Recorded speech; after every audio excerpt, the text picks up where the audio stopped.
A single text message can shatter a life. For Jessica Miller, it wasn't a message of betrayal but one of pity. It read, "Hope you're doing okay." It came from her former mother-in-law, a woman who hadn't spoken to her in a year, and it arrived just minutes before Jessica watched her ex-husband, the man she'd put through business school, step onto the most prestigious charity gala stage in San Francisco. He wasn't alone. On his arm was a younger, brighter version of herself, wearing a diamond that cost more than her entire life savings. In that moment, she was just a ghost in a borrowed dress, a cautionary tale whispered about over champagne. But what they didn't know, what no one could have possibly imagined, was that in less than 24 hours the name being whispered in those same circles wouldn't be his. It would be hers. And it would be associated not with pity, but with a fortune so vast it could buy and sell his entire world 10 times over. The crystal chandeliers of the Fairmont Hotel's grand ballroom dripped light onto the city's elite. It was the annual Children's Literacy Foundation Gala, an event Jessica Miller used to help organize. Tonight she was merely a guest, a +1 for her boss at the city archives, a quiet act of charity on his part. She clutched a small beaded clutch, her knuckles white. Every smile felt like a judgment, every laugh a thinly veiled jab at her expense. It had been exactly 1 year, 3 months, and 12 days since Benjamin Ben Carter had left her. He'd packed his custom-made suits and his Peloton, leaving behind a single sterile note on the kitchen island of their once-shared condo. The note said he needed a partner, not a project manager, a cruel twisting of the years she had spent managing their finances, proofreading his presentations, and sacrificing her own academic ambitions in history so he could climb the corporate ladder at his flashy tech startup, Innovatech. And climb he did. Straight into the arms of Olivia Davenport, the daughter of a real estate mogul whose face was now plastered across every society blog in the Bay Area. Jessica tried to make herself small near a towering floral arrangement, sipping her club soda. She'd hoped to remain invisible, a ghost in a navy blue dress that was elegant but forgettable. But invisibility was not on the evening's agenda. Well. Jessica, I almost didn't recognize you out of your natural habitat. Ben's voice, smooth and confident, cut through the din.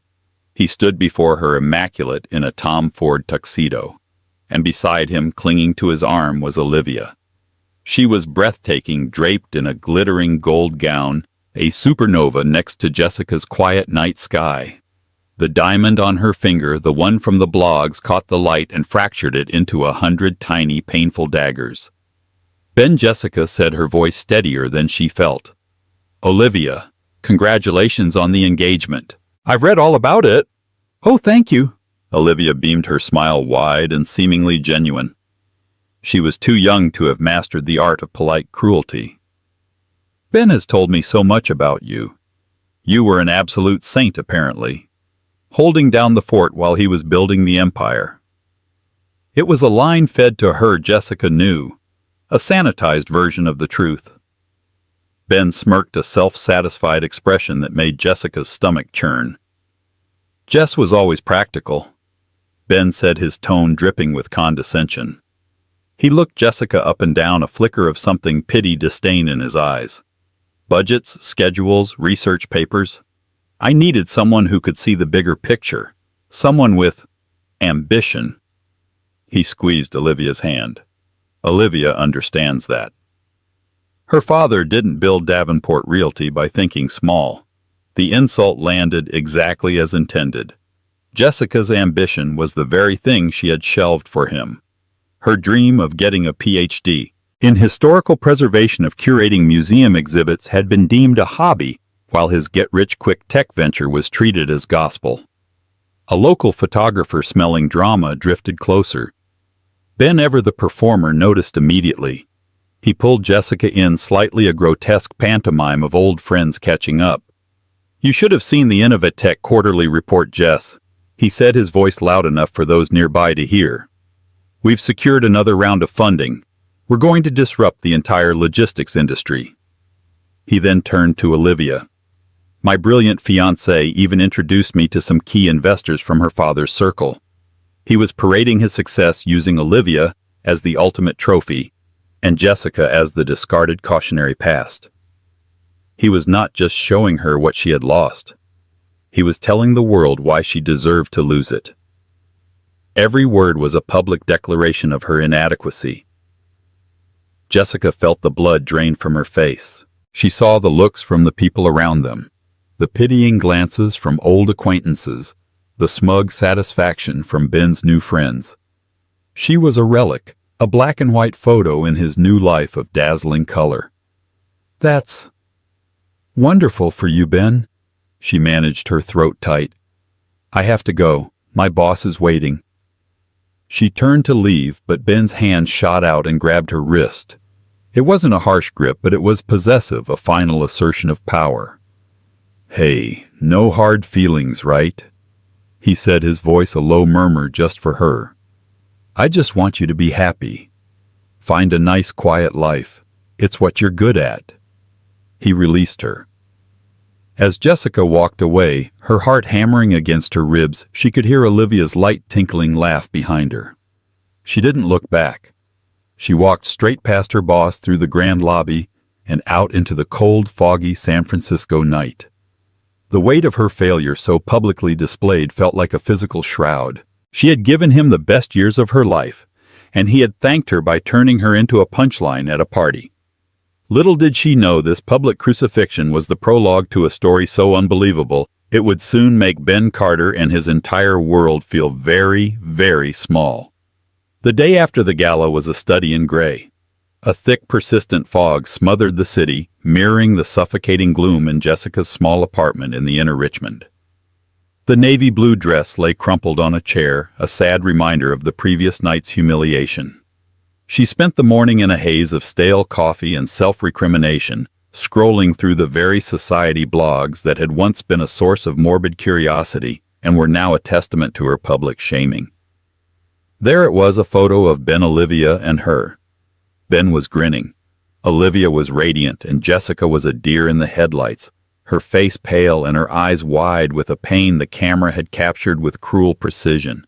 The caption read, "Innovatech CEO Ben Carter and fiancée Olivia Davenport share a friendly moment with Carter's ex-wife Jessica Miller." A friendly moment. It was a lie so blatant it was almost funny. She was cataloging a collection of 19th-century city planning documents at the archives, the scent of old paper and leather, a familiar comfort when her phone buzzed. It was a text from her best friend Chloe, a fiercely loyal art gallery owner. Chloe just saw the pics. "That man is a walking, talking personification of a small man complex. Want me to come over tonight with wine and a voodoo doll?" Jessica managed a weak smile. Jessica, wine. Yes, voodoo doll maybe. It was worse than it looked. Chloe. It looked atrocious. "Call me later. Don't let him live in your head rent-free." But he did. His parting words, "Find a nice, quiet life. It's what you're good at," echoed in her mind. He had defined her, packaged her up, and put her on a shelf. The worst part was she was starting to believe him. Maybe this was all she was destined for, a quiet life surrounded by the ghosts of other people's histories. When she returned home that evening, a thick, cream-colored envelope was sticking out of her mailbox. It stood in stark contrast to the usual junk mail and bills. It was heavy, made of expensive cardstock. The return address was for a law firm in the heart of the financial district, Thompson, Crestwood, and Finch. The name sounded old, powerful, and utterly unfamiliar. Her brow furrowed. Was she being sued? Had she witnessed an accident she'd forgotten about? A knot of anxiety tightened in her stomach. With trembling fingers, she tore it open. The letter inside was brief and formal. "Dear Ms. Jessica Miller, this letter serves as a formal request for your presence at our offices at your earliest convenience. We are handling a matter of significant personal importance pertaining to the estate of our late client, Mr. Jonathan Beaumont. It is imperative that you attend this meeting in person and that you speak to no one about this correspondence. Please contact my assistant, Ms. Albright, at the number below to schedule an appointment. Sincerely, Arthur Finch, Senior Partner, Thompson, Crestwood and Finch, Jonathan Beaumont." The name meant nothing to her. She searched her memory, the archives of her own life, for any connection. Beaumont. Nothing. Her parents were both gone, and she had no other known relatives. Her father had been a firefighter, her mother a nurse. They were good, simple people who had loved her fiercely, but had left behind little more than a mortgaged house and a box of photographs. A scam, she thought. It had to be some elaborate high-end phishing scam. But why her? And a firm like that wouldn't need to scam people. She Googled them. Thompson, Crestwood & Finch was one of the oldest and most respected estate law firms in California, specializing in old money, the kind of wealth that was measured in generations, not funding rounds. Her curiosity warred with her exhaustion. The thought of navigating another high-stakes, intimidating situation so soon after the gala was draining.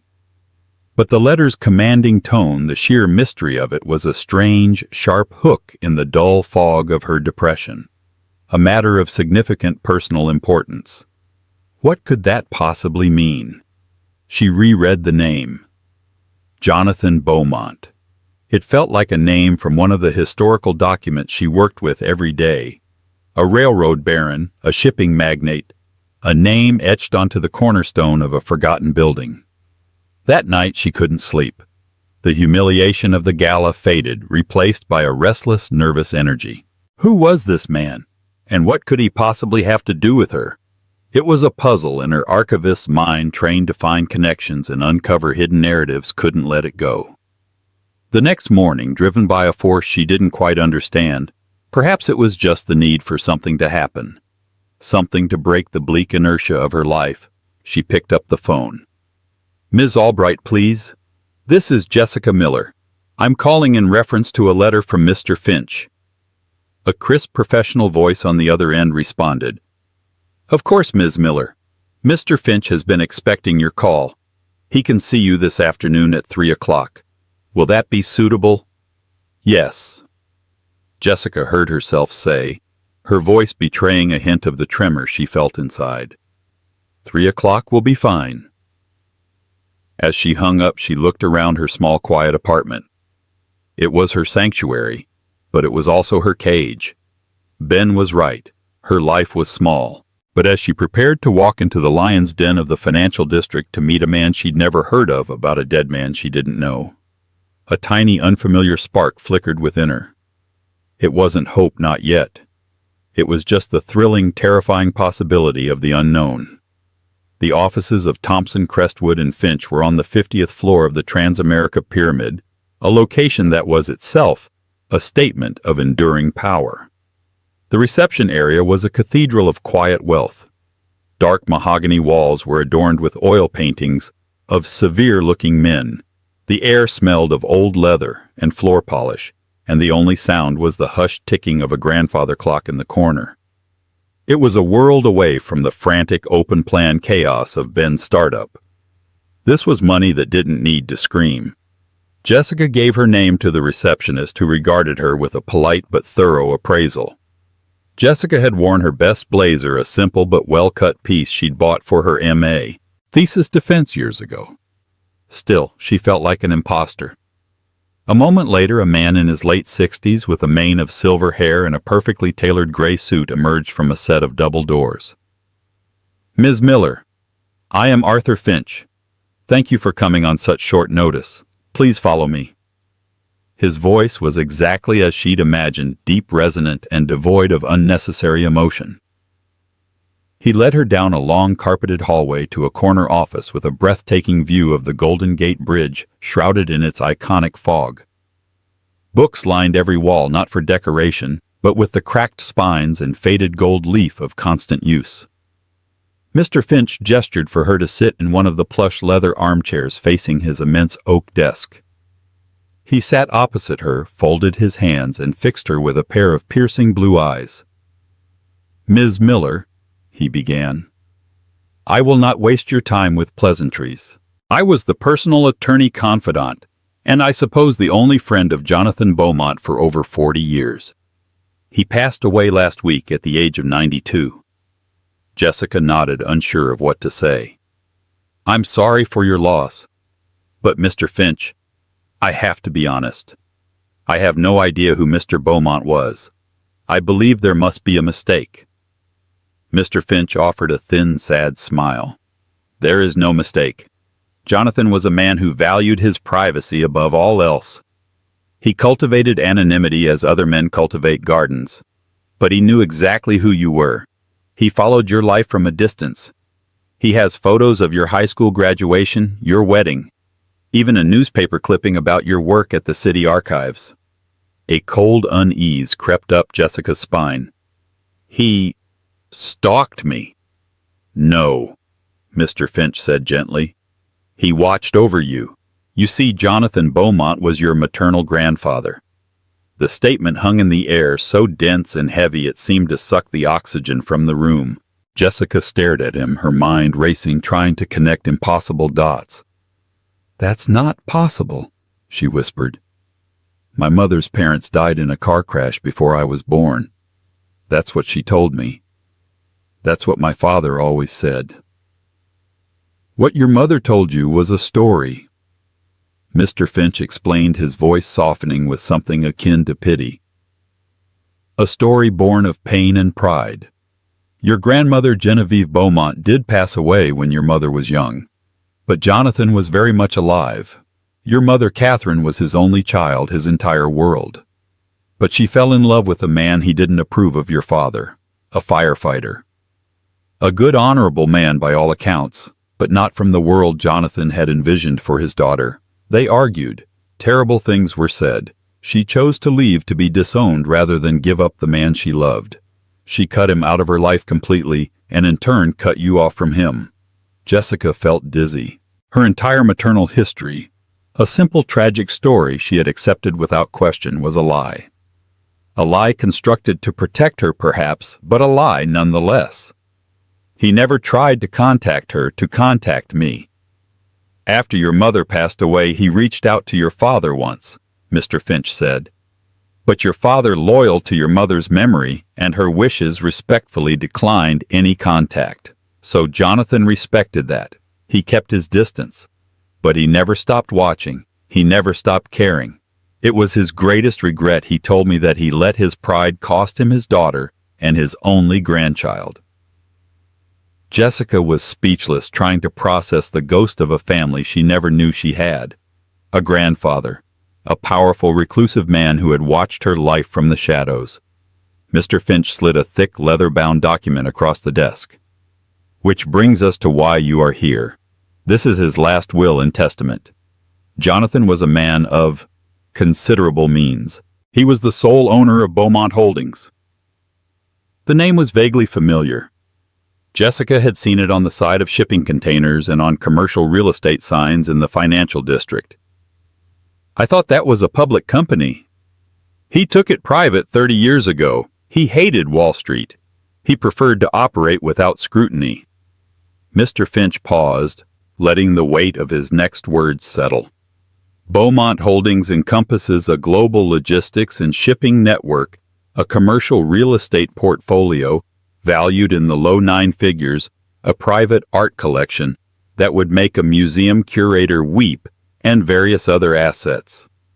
After a few specific bequests to his staff and myself, he has left the entirety of his remaining estate, including a 95% controlling interest in Beaumont Holdings, to you, Jessica." Jessica's brain failed to compute. The words were English, but they didn't make sense. It was like reading a fairy tale. Mr. Finch continued. "The liquid assets, properties, and art collection are valued conservatively at around $900 million. The controlling interest in the company, which generates a net profit of over $200 million a year, is valued at several billion more." Jessica's jaw went slack. She couldn't breathe. Billion. The word was absurd. It was a number for news headlines and villains in movies. It was not a number that had anything to do with her, Jessica Miller, who worried about her car insurance payments and bought her coffee with a rewards card. I don't understand," she stammered. "He believed that blood was the only thing that mattered in the end," Mr. Finch said. "And you are his only blood." He then cleared his throat. "However, there is one significant condition. A stipulation." Of course there was.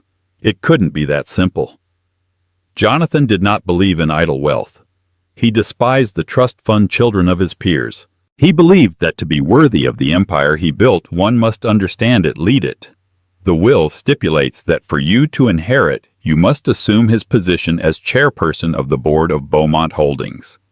You must actively serve in that role for a minimum of 1 calendar year. You cannot simply liquidate the assets or hand over control. You must run it. If at the end of that year you wish to step down, you may, but you must first walk in his shoes. Chairperson of the board. The title was so alien it might as well have been in another language. She was an archivist. She managed dusty papers, not global corporations. It was a test, a posthumous test from a grandfather she'd never met. Mr. Finch slid a pen and a single sheet of paper towards her. It was a preliminary acceptance of the terms, a document stating she understood the conditions and wished to proceed. "You don't have to decide today," he said kindly. "Take the will. Read it. Take a week. But know this, Jessica. This isn't just about money. This was his way of giving you the life he felt he cheated your mother out of. A life of power, of influence, of not having to be small or quiet for anyone." The last word struck her like a bolt of lightning. A life of not having to be small or quiet for anyone. Ben's parting shot from the gala echoed in her ears. Find a nice, quiet life. It's what you're good at. Suddenly the fear and confusion were pierced by a new, unfamiliar feeling. A cold, hard spike of anger. For her entire adult life, she had made herself smaller to accommodate a man's ego. She had quieted her own dreams, and her reward had been public humiliation. Now a ghost from the past was offering her a kingdom, not just a kingdom of wealth, but a kingdom of power, a chance to be anything but small and quiet. Her hand, which had been trembling, was suddenly steady. She looked Mr. Finch directly in the eye, the view of the city and its infinite possibilities stretching out behind him. She picked up the pen. "I don't need a week," she said, her voice clear and firm. And she signed her name. Leaving the Transamerica Pyramid felt like stepping onto a different planet. The city streets were the same. The cable cars still rattled, but Jessica's perception of it all had been fundamentally altered. An hour ago, she was a woman struggling to pay her rent. Now the buildings she walked past were just assets numbers on a balance sheet she technically owned. The world had tilted on its axis, and she was struggling to find her footing. She sat in her car for 20 minutes, the heavy, leather-bound copy of the will on the passenger seat like a sacred, terrifying text. Billion. The word still felt unreal, a typo in the story of her life. She drove home in a daze, her mind a whirlwind of thoughts about her mother, a grandfather she'd never known, and the impossible, crushing weight of his legacy. The first person she called was Chloe. "You're not going to believe this," Jessica started, and for the next 20 minutes she recounted the meeting with Mr. Finch. There was a long silence on the other end of the line. "Jess?" Chloe finally said, her voice a mix of awe and disbelief. "So, let me get this straight. The man who basically called you a boring nobody less than 48 hours ago is now, for all intents and purposes, poorer than your freaking gardener will be." Hearing it put so bluntly sent a hysterical giggle bubbling up in Jessica's chest. "I don't have a gardener." "You will. You'll have a gardener and a chef and someone to professionally hate-watch your ex-husband's life for you." "Oh my God, Jess. This is poetic justice on a level I didn't know existed." The conversation with Chloe grounded her. It made the absurd situation feel a tiny bit more real. But the true aftershock of the day's earthquake was yet to come. News of this magnitude does not stay secret for long in a city built on information and gossip. The transfer of a controlling interest in a behemoth like Beaumont Holdings, even a private one, triggers legal and financial filings. While Mr. Finch had kept it as quiet as possible, a tremor was moving through the city's financial circles. By the next morning, the Wall Street Journal had a short but explosive story on its website. Reclusive billionaire Jonathan Beaumont dead at 92. Granddaughter Jessica Miller named sole heir and new chair. Jessica saw it when she woke up. Her phone, which usually had a few notifications, had dozens.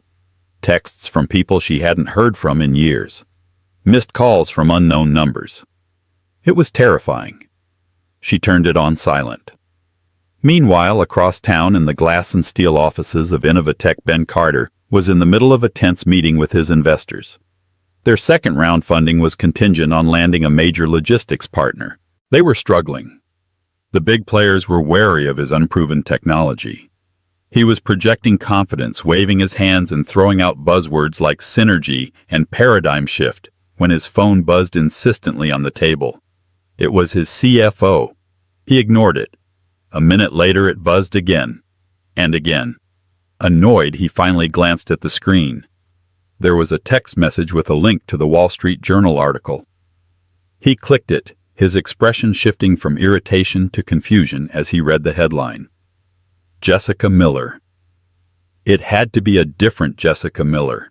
His Jessica Miller cataloged old maps. His Jessica Miller's idea of a big investment was buying organic kale. He read the article. Then he read it again.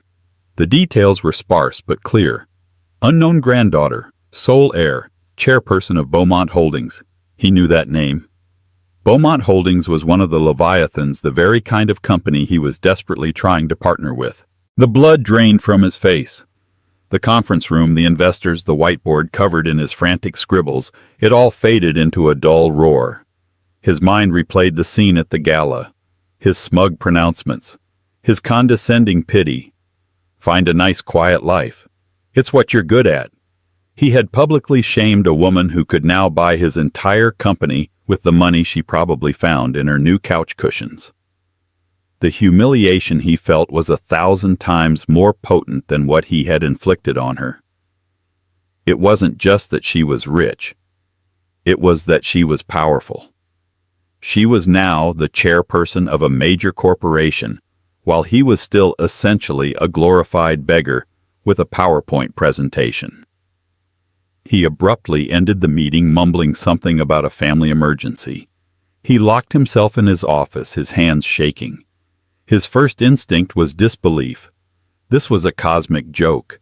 His second was rage. How dare she? How dare this happen to her? It was unearned. It was a lottery ticket. He had worked for his success. He had built his company from the ground up with her unpaid labor as the foundation, a fact he conveniently ignored. His third and most potent instinct was calculation. He scrolled through his phone and found her number. He hesitated. What could he even say? Then desperation took over. He typed out a text. Ben Jess. I just saw the news. Is this real? He waited. 5 minutes passed. No reply. He sent another. Ben. This is insane. In a good way, I'm so happy for you. We need to talk. Still nothing. The silence from her was a wall he couldn't penetrate. He tried calling. It went straight to voicemail. She had blocked him. The reality hit him. She had cut him off. The quiet, accommodating Jessica he knew was gone, replaced by a silent, inaccessible fortress of wealth. He began to pace his office like a caged animal. His mind, always scheming, began to churn. She couldn't do this. He was part of her story. He had shaped her for better or worse. Her past was entwined with his. In his deeply narcissistic worldview, her success was in some twisted way connected to him. It was a resource, and he needed resources. He thought back on their marriage, their shared accounts, their joint tax returns, the business plans they had idly discussed over dinner. There had to be something, an angle, a loose thread he could pull on. At the same time, Olivia Davenport was having brunch with her friends. Her phone lit up with the same news alerts. She read the article, her perfectly sculpted eyebrows rising in astonishment. She remembered the pale, sad woman from the gala. She had felt a pang of pity for her then. Now that pity was curdling into something else, a strange mix of intimidation and dawning suspicion. She looked at the diamond on her own finger, a jewel that had seemed so magnificent 2 days ago. It suddenly felt a little smaller, a little less bright. She remembered the venom in Ben's voice when he'd spoken to Jessica, the absolute certainty with which he had dismissed her. Had he really not known, or was his judgment the very thing she found so attractive fundamentally flawed? The aftershock had hit.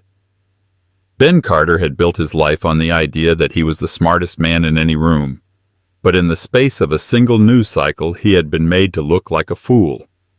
And a fool with a wounded ego is a very dangerous man indeed. Jessica's first day as chairperson of Beaumont Holdings was less a coronation and more a trial by fire. Dressed in a charcoal gray suit chosen by a personal shopper Mr. Finch had insisted on, she felt like a child playing dress-up in her mother's clothes. The suit was armor, but beneath it her heart hammered a nervous rhythm against her ribs. The Beaumont Holdings headquarters occupied the top 10 floors of its own skyscraper, a sleek, imposing tower of black glass and steel that loomed over the Embarcadero. As she stepped out of the private elevator into the executive suite, she was met by a phalanx of stone-faced individuals. This was the board. Mr. Finch was by her side, a steady, calming presence. He made the introductions. There was Philip Grant, the CEO, a man with a ruthlessly lean build and the predatory stillness of a hawk. He had been with the company for 30 years, working his way up from the loading docks, and it was an open secret that he had expected to be given control upon Jonathan Beaumont's death. His handshake was firm, but his eyes were cold chips of ice. He saw her not as a leader, but as an obstacle. There was Beatrice Shaw, the CFO, a woman who seemed to calculate the worth of everything she looked at, including Jessica. The others were a blur of expensive suits and wary expressions, heads of legal operations and global strategy. They were all Jonathan Beaumont's people, fiercely loyal to his memory and deeply skeptical of the archivist who had appeared out of nowhere to take his throne. The boardroom was an intimidating space. A single massive slab of polished granite served as the table, surrounded by high-backed leather chairs. One wall was a floor-to-ceiling window offering a panoramic view of the San Francisco Bay, a view of the ships and ports that formed the bedrock of the Beaumont Empire. At the head of the table was a larger, more ornate chair. Her chair. Taking her seat felt like a monumental act. She could feel their collective gaze on her, dissecting her, waiting for her to fail. Philip Grant kicked off the meeting. Ms. Miller. He began, his voice smooth but edged with steel. While we welcome you to the company, we are in the middle of several time-sensitive and highly complex negotiations. Perhaps it would be most efficient if Mr. Finch were to walk you through the basics of our operations privately, while the existing executive team continues to manage the day-to-day. It was a clear power play. He was attempting to sideline her from the very start, to relegate her to a ceremonial role while he ran the show. The old Jessica would have acquiesced. She would have apologized for being in the way and agreed that it was the most sensible option. But the memory of Ben's smirk and the weight of her grandfather's legacy fueled a new steely resolve. "Thank you for the suggestion, Mr. Grant," she said, her voice even and clear, surprising even herself. "However, my grandfather's will was explicit. I am to actively serve as chair. That means I need to understand every facet of this business, starting with these time-sensitive negotiations. Please bring me up to speed." A flicker of surprise and then annoyance crossed Philip's face. The other board members shifted uncomfortably. Beatrice Shaw, the CFO, pushed a thick binder across the table towards her. "This is the briefing on the proposed acquisition of the Port of Oakland's primary logistics partner, a deal worth $200 million. She said, her tone implying that Jessica wouldn't understand a single page. For the next 2 hours, Jessica was inundated with a flood of information, a tsunami of acronyms, financial projections, and corporate jargon. EBITDA synergy, CapEx leveraging assets. It was a foreign language. She listened intently, taking notes, asking simple clarifying questions that she could tell they found rudimentary. She felt their impatience, their barely concealed contempt. She was drowning, and they were watching. She left the meeting feeling utterly defeated. The confidence she had scraped together that morning had evaporated. They were right. She was an imposter, a librarian in a Shark Tank. That evening she met Mr. Finch in her grandfather's old office, a magnificent space she had yet to occupy. It was preserved exactly as he had left it, filled with antique maps, maritime artifacts, and the faint scent of cigar smoke and old books. It was a disaster, she confessed, sinking into a leather armchair. They see me as a joke. Mr. Finch regarded her thoughtfully. They see a stranger. Jonathan was a formidable man. His approval was hard-won. You must earn theirs, but do not try to be him. You cannot win on their field using their weapons. You must find your own. His words stuck with her. Find your own weapons. What were her weapons? She wasn't a ruthless CEO or a financial wizard. She was a historian, an archivist. Her skills were in research and finding patterns in the past and seeing the narrative hidden beneath the surface of things. For the next few days, she didn't go back to the boardroom. Instead, she asked for the key to her grandfather's private archives, a climate-controlled room adjacent to his office that no one had entered since his death. The board saw it as an abdication proof that she was retreating to what was comfortable. Let them, she thought. The room was a treasure trove. It was filled not with corporate reports but with Jonathan Beaumont's personal history, decades of handwritten journals, boxes of correspondence, blueprints for early projects, and annotated maps. It was a mess, but it was a language she understood. She spent days poring over the documents, cross-referencing his journals with old company financials. She wasn't just reading about a billionaire, she was getting to know her grandfather. She read about his grief over his daughter, his frustration, his pride in the empire he had built from a single fishing boat. And then she found it. It was a notation in a journal from 1985 next to a passage about a disagreement with the Port of Oakland. They are short-sighted, he had written. The future is not in the Deepwater Channel, but in the fallow land to the east. The old railway spurs. Acquire it quietly. A patient man's game. She cross-referenced the note with old property ledgers. Sure enough, over a period of 5 years in the late 80s, Beaumont Holdings had acquired several seemingly useless parcels of land adjacent to the port, purchased through shell corporations for pennies on the dollar. The properties had been sitting on the books, their value barely registering against the company's massive assets. No one, not even Philip Grant, seemed to know they were part of a long-forgotten strategy. She then pulled up a modern satellite map and overlaid it with city infrastructure plans. A new highway interchange and a proposed high-speed rail line were slated to run directly through that fallow land. Owning that land didn't just give them leverage in the port negotiations, it gave them a stranglehold. They didn't need to acquire the port's partner. They could build their own superior facility on land they already owned, effectively making the company they were planning to buy obsolete. The $200 million acquisition wasn't just a deal, it was a mistake. A massive overpayment based on incomplete information. Armed with this knowledge, she called an emergency board meeting. She walked in not with fear, but with purpose. She stood at the head of the table, and on the large screen behind her, she projected the old maps, the journal entries, the property ledgers, and the modern infrastructure plans. She laid it all out calmly and methodically. We are about to spend $200 million to acquire a company whose primary asset is access to the port, she concluded. But my grandfather's notes show that we already own the key to the port's future. We don't need to buy our way in. We can build our own gate. The room was silent. Philip Grant stared at the screen, his face a mask of disbelief. Beatrice Shaw was furiously typing on her tablet, verifying the property records. The other board members were looking at Jessica with a new, startling expression: respect. She hadn't used their language of finance and aggression. She had used her own. She had used history.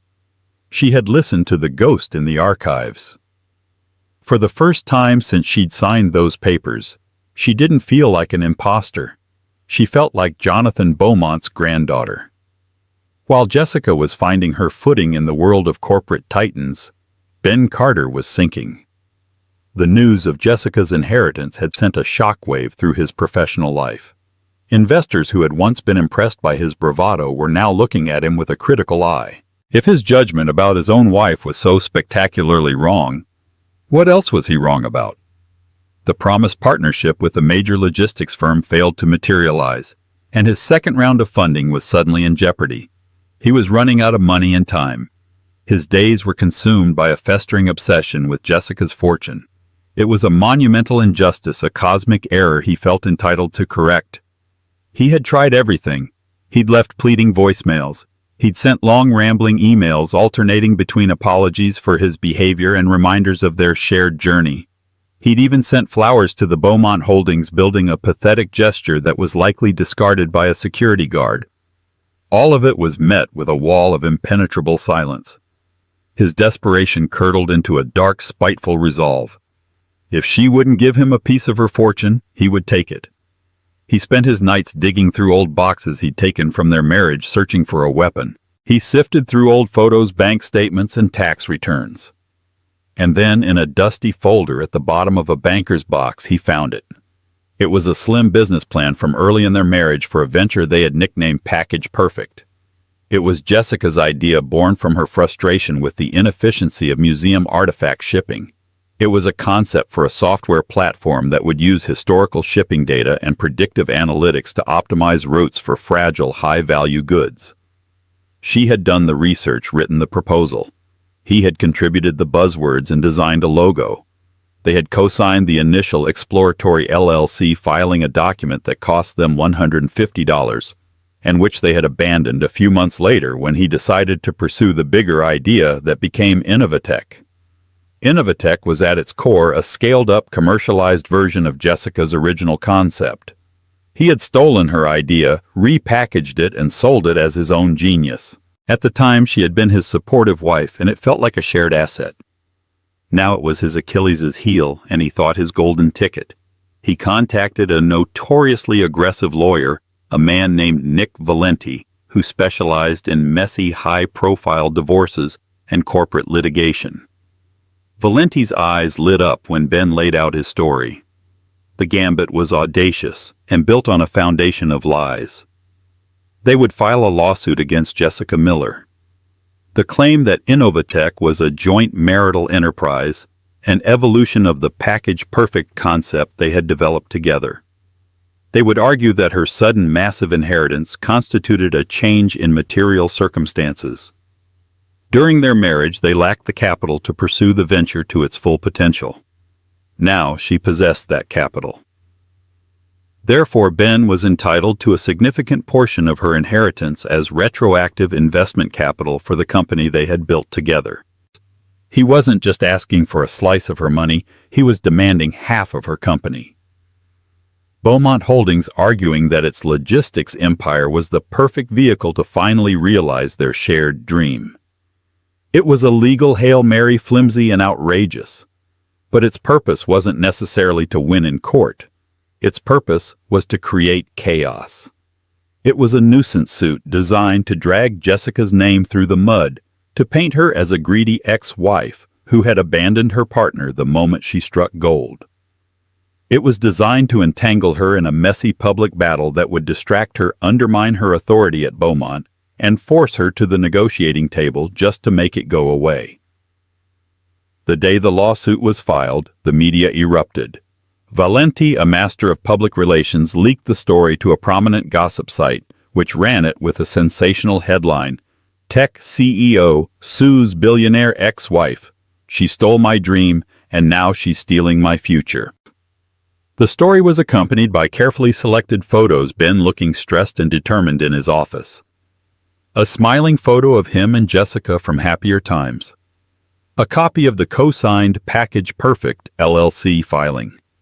Ben gave a gut-wrenching and completely fabricated interview, painting himself as the heartbroken visionary betrayed by the woman he had loved and supported.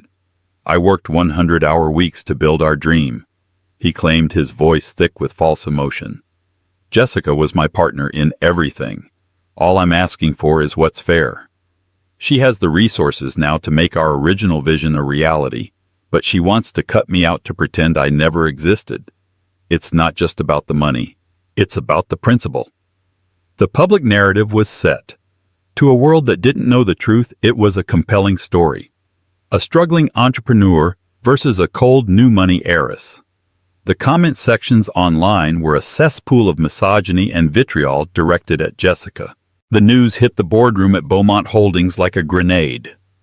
Philip Grant convened an emergency meeting, his face a mask of grim satisfaction. "This is a disaster," he announced, throwing a copy of a newspaper with Ben's face on the cover onto the granite table. "Our new chairperson, the face of our company, is embroiled in a scandalous public lawsuit. It makes us look unstable. It calls her character and judgment into question. This is exactly the kind of liability I was worried about." The other board members who had just begun to respect Jessica now looked at her with renewed doubt. The lawsuit, as Ben and Valenti intended, was poisoning the well. It was a direct assault on her newfound authority, an attempt to drag her back down to the place he felt she belonged.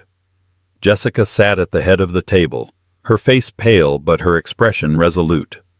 The personal betrayal was a knife in her gut. He hadn't just stolen her idea. He was now trying to steal her future, using a twisted version of their past as his weapon. He was trying to do to her what he did best: make her small. She looked at the concerned and skeptical faces around the table. She knew this was another test far more personal and vicious than the last. Ben's desperate scavenger's gambit was not just a lawsuit, it was an act of war. And Jessica knew she had to fight back, not just for the money or the company, but for the truth of her own life. The lawsuit was a war fought on two fronts. Publicly, Ben's fabricated story cast Jessica as a cold-hearted opportunist. Internally, Philip Grant used the scandal as a weapon, circling like a shark smelling blood in the water, convincing board members that the heiress experiment was a liability the company could no longer afford. They had Jessica cornered, believing her to be an amateur caught in a professional's game. They had made a fatal miscalculation. They mistook her quiet nature for weakness, forgetting that an archivist's greatest skill is to find the single, irrefutable truth buried under mountains of falsehoods. While her lawyers managed the public battle, Jessica retreated to her own kind of battlefield, the digital archives of her past. She spent her nights sifting through old hard drives and cloud accounts, not with emotional turmoil but with cold, analytical precision. There she found it. The smoking gun. It was an email chain from years ago. The first email was from her, sent to Ben, excitedly outlining the package-perfect concept with detailed notes. The second, sent just 2 days later, was from Ben to his future Innovatech co-founder Daniel Finch. He had forwarded her entire email, stripped her name from it, and written a single line above, "Check out this great idea I just had." It was an act of plagiarism so blatant, so arrogant, it was breathtaking. But she didn't stop there. Curious about the company's vulnerabilities, she used her newfound access and research skills to launch a quiet audit of the Port of Oakland deal Philip was so eager to push through. What she found was a pattern of corruption, inflated invoices, and consulting fees paid to shell companies owned by Philip's relatives. With her evidence secured, she didn't call for a settlement conference. She called an emergency board meeting. Philip Grant began, his tone dripping with false concern. "As you know, the ongoing litigation involving Ms. Miller has become a significant distraction. It is my duty to suggest we consider a change in leadership until these personal matters are resolved." He was calling for her head. The board members shifted, their faces grim. "Thank you, Philip," Jessica said, her voice cutting through the tension as she rose to her feet. "You're right. It's time to resolve all distractions, permanently." She projected the email chain onto the boardroom's main screen. The room fell silent as the story of Ben's theft unfolded in stark black and white. "Mr. Carter's lawsuit is based on a lie," Jessica announced, her voice ringing with authority. "My legal team is filing this evidence in a motion to dismiss, along with a countersuit for fraud and intellectual property theft. That distraction," she said, clicking the screen off, "is now over." Before anyone could react, she pivoted. "And speaking of fraud," she continued, her gaze landing squarely on Philip Grant, This experience has taught me the importance of rooting out any and all vulnerabilities to this company. The next slide showed the results of her audit. Invoices, bank transfers, a web of deceit proving Philip was embezzling millions. You used my legal battle as a smokescreen to rush through a deal that was enriching you personally. You are the liability, Philip. You are the distraction. The boardroom was stunned into silence. Philip's face was a mask of pure shock and fury. In one masterful, brutal stroke, Jessica had defended her name, exposed her ex-husband as a fraud, and unmasked the traitor in their midst. She had not only survived the war on two fronts, she had won it decisively. The board will now vote on the immediate termination of Mr. Grant's employment, she declared. The vote was unanimous. As security escorted a sputtering Philip from the room, the remaining board members looked at Jessica with a newfound profound respect. She was not the lucky inheritor. She was not the scorned ex-wife. She was the chairwoman who had protected their company with a skill and ruthlessness none of them had seen coming. Her reign had truly begun. And so the story of Jessica Miller is not one of luck, but of metamorphosis. It's a story about how the world can try to define you to put you in a box labeled pitiable, quiet, or less than. Jessica was handed a kingdom, but her real victory wasn't in the billions she inherited. It was in the strength she unearthed within herself. She transformed the quiet precision of an archivist into the sharpest weapon in a corporate boardroom. She proved that the greatest power isn't the money you have, but the integrity you refuse to surrender. Her ex-husband tried to write her final chapter as a tragedy, but she took the pen and wrote an epic of her own triumph. Her story is a powerful reminder that sometimes the most humiliating endings are just the disguised beginnings of our most extraordinary journeys. If Jessica's story of justice and empowerment resonated with you, please show your support by hitting that like button. Share this video with someone who needs to be reminded of their own inner strength. And don't forget to subscribe and turn on notifications so you won't miss our next story of unbelievable twists and ultimate vindication. Thank you for listening.